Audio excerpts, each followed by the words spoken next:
What is up, everyone? My name is Jack Southall, back again with another WrestleMania review, and today I'm here to review WrestleMania IX, and as you can tell in the tone of my voice, I'm super excited to talk about this show. Oh my god. Out of all the WrestleManias I've seen so far, I can see why people consider this the worst WrestleMania. There was no classic match on this show, not even a relatively good or great match. All of them were just, like, alright or fucking awful. Like, that was the pace throughout this whole show. It took place in Caesar's Palace, and you know your show is shit when the best thing about your show is the set. The best thing about your show is the set, and one other thing I'll get to later on. So yeah, this WrestleMania took place in 1993, Caesar's Palace in Las Vegas, Nevada, and I actually really like the set, man. I really like how it all looked with the whole Roman Colosseum theme. The tagline for this show was the world's largest toga party, so everyone was wearing their Roman kind of attire. Not that Roman, thank God. And they're like they're in a Roman Colosseum type thing. Jim Ross, Macho Man Randy Savage looked great. He came out and like had some girls feeding him grapes and all that. It was really good. But Bobby the Brain Heenan's entrance was really funny. He came out on a camel, but he was the other way on the camel, and he's just freaking out. He's like, and by the way, he was legitimately freaking out on the camel. He's like, someone get me off! Hurry up, get me off! It was really funny. And Gorilla Monsoon was not on commentary for this show. He was actually the host of the event, would show up every now and then. And Mean Gene Okerlund was the backstage announcer. I think this was his last show as a backstage announcer before he jumped ship to WCW, but yeah, he did a good job as usual. It's Mean Gene, man. He's the greatest announcer of all time. Opening match was the Intercontinental Championship. Shawn Michaels defending against Tatanka. Luna for Shawn was in Shawn Michaels' corner, and I remember I was watching a Shawn Michaels documentary, and I remember he hated the fact he had Luna for Shawn as his manager. And so he just walked to the ring and just completely ignored Luna because he preferred Sherri in his corner in real life. Because Sensational Sherri was actually a face. She was in the corner of Tatanka for this match. I think something went down between HBK and Sherri on storyline-wise. The match itself was okay. Michaels went for an outside move, but then Tatanka moved out of the way, and Michaels hit his head on the ring steps, causing a count-out victory. So, yeah, by the way, some of the endings of these matches, oh my god, I complained about, what was it, WrestleMania 5 or WrestleMania 6 that had so many, like, count-out or DQ victories. This show just had some shitty fucking finishes, man. And this was the start of many of them. And then after the match, Luna attacked Sherri and would continue later in the night, basically. So, yeah, okay way, I guess, to open up the show. And then after that, we had the Steiner brothers, Rick and Scott. It was so weird to see the Steiners in WWF. They'd been so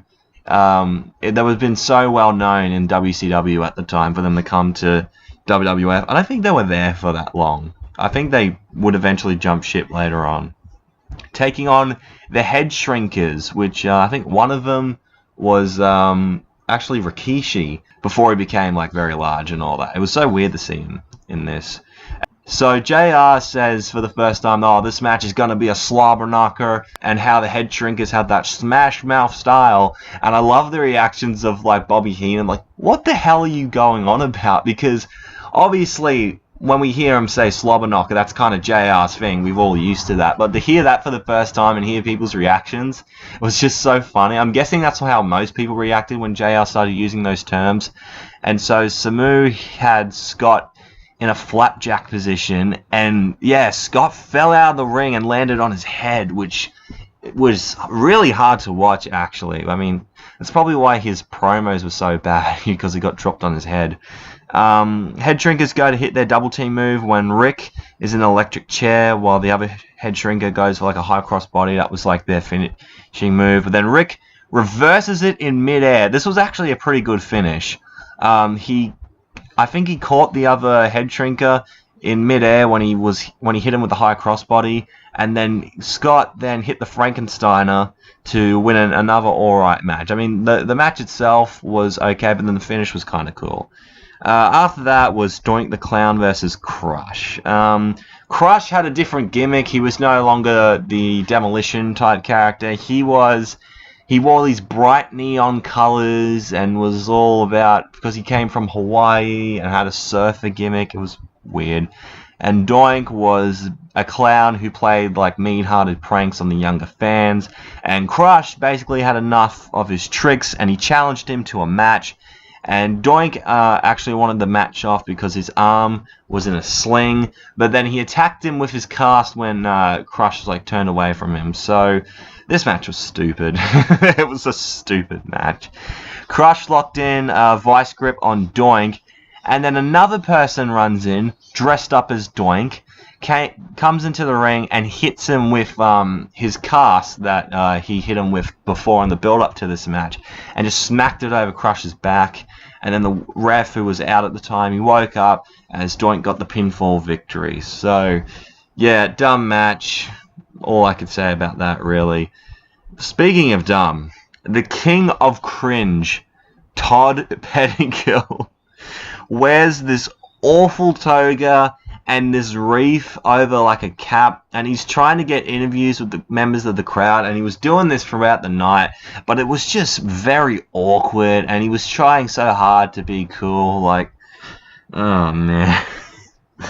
Welcome to the new generation era, folks. You can see why it's the least memorable time in WWF history. But after that, we had the bad guy, Razor Ramon, taking on Bob Backlund, who made a return to the WWF after a very long absence. I don't know, did he retire for a bit, or did he go to another promotion? I don't know.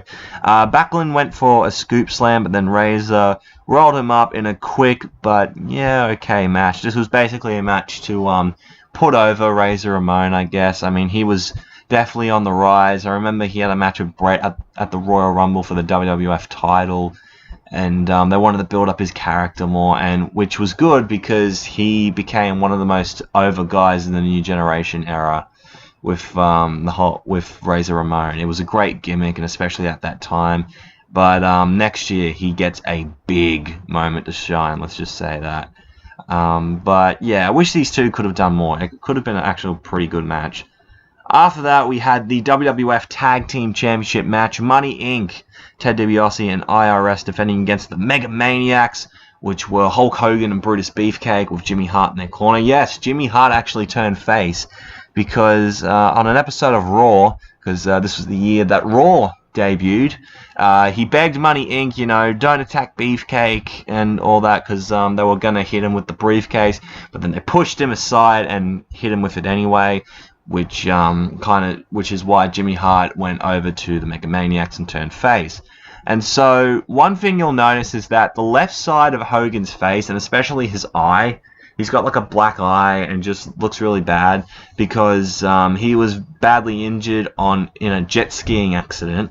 However, in kayfabe, in storyline-wise, they made up the fact that Money Inc. hired thugs to attack Hogan during a pre-WrestleMania workout, which I liked how they put that in. I didn't mind that, actually. Also, as well, Beefcake was wearing this weird protective mask. I think he was involved in an accident of his own. Not jet skiing, I think it was something else. But during the match, the ref got knocked down as Hogan hits both men with Beefcake's mask.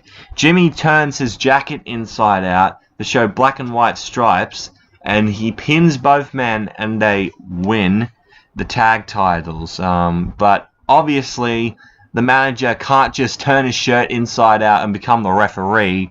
So another actual referee changes the decision to be a disqualification loss for the Mega-Maniacs because of them hitting Money Inc. with the protective mask. So it was a pretty dull match, and it went so long as well. It was like a 15, 18-minute match, something like that. It didn't need to be that long. I wish they could have put some more minutes on Razor and Bob Backlund, because that could have been a pretty good match. Or, hell, even the main event. The main event wasn't even the longest match on the show. This was the longest match on the show. But I guess it's because Hogan was in it, and boy, do we get to Hogan later on. After that was the narcissist Lex Luger taking on Mr. Perfect, babyface Mr. Perfect. He turned on Ric Flair in the build-up to Survivor Series, I think, and yeah, turned face. Lex Luger's entrance was, in my opinion, the best part of WrestleMania IX, because he came out and had 4 hot girls with him in gold bikinis, and they had mirrors around him with sparks coming off of them while he flexed. It was probably maybe the best entrance of the night. It was up there with Macho Man's entrance, and he wasn't even wrestling on the show. So the referee in this match was just stupid. He was just stupid because Luger had his foot on the rope when he was going to pin. He points that out, but Perfect gets his feet on the rope from the backslide for Luger, and he doesn't look at that, and Luger wins the match, despite the fact that he is in plain sight of Mr. Perfect getting his legs up when Lex Luger was going for the backslide pin.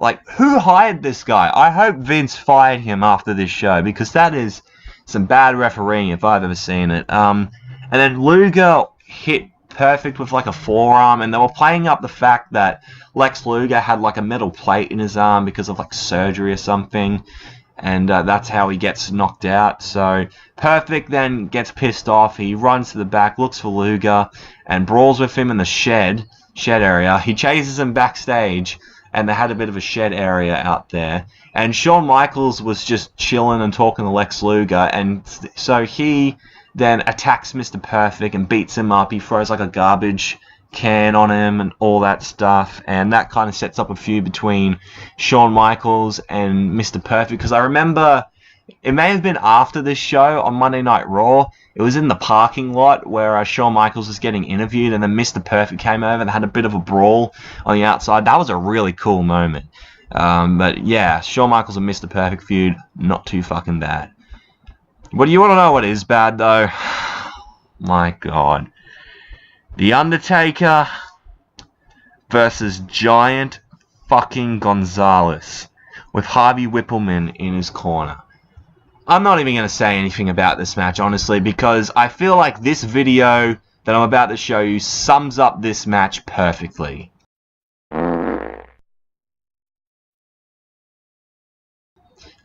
Yeah, it's a volcano full of shit. So, Undertaker wins by DQ after one of the Titans from Attack on Titan smothers him with chloroform. What kind of a fucking ending is that? And, yeah, that was just shit. So shit. But then we get to the main event. For the WWF Championship, Bret the Hitman Hart defending against Yokozuna, the undefeated sumo wrestler who had just shown up in WWE. Even though he played a Japanese sumo wrestler, he was actually part of the Anawahi family, this Samoan dynasty, basically. So it was weird seeing him as a Japanese guy.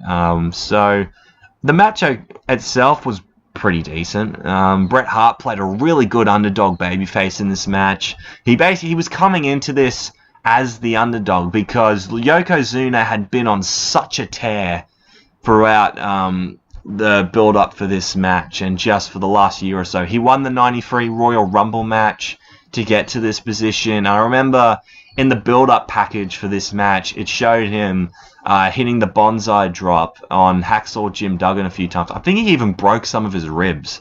Like, it was that bad, man. So, during the ending for this match, Bret manages to lock in the sharpshooter. The crowd goes crazy. Bret Hart was super popular at the time. He was hands down the most popular guy in the company, besides Hogan. Probably, he may have been more over than Hogan at this point, because I think this was when people were starting to get sick of Hulk Hogan. And, so he manages to lock in the sharpshooter, but then Mr. Fuji throws salt in Bret Hart's eyes. Yokozuna goes to pin him, and he wins the WWF Championship, which, great moment for Yokozuna. To me, he is one of the best big men in all of wrestling. I loved his presence for when he came into the ring with the music, like with the calm Japanese music, and how he would have the not the ring girls, but like the girls that would come out and like take off his robe and all that.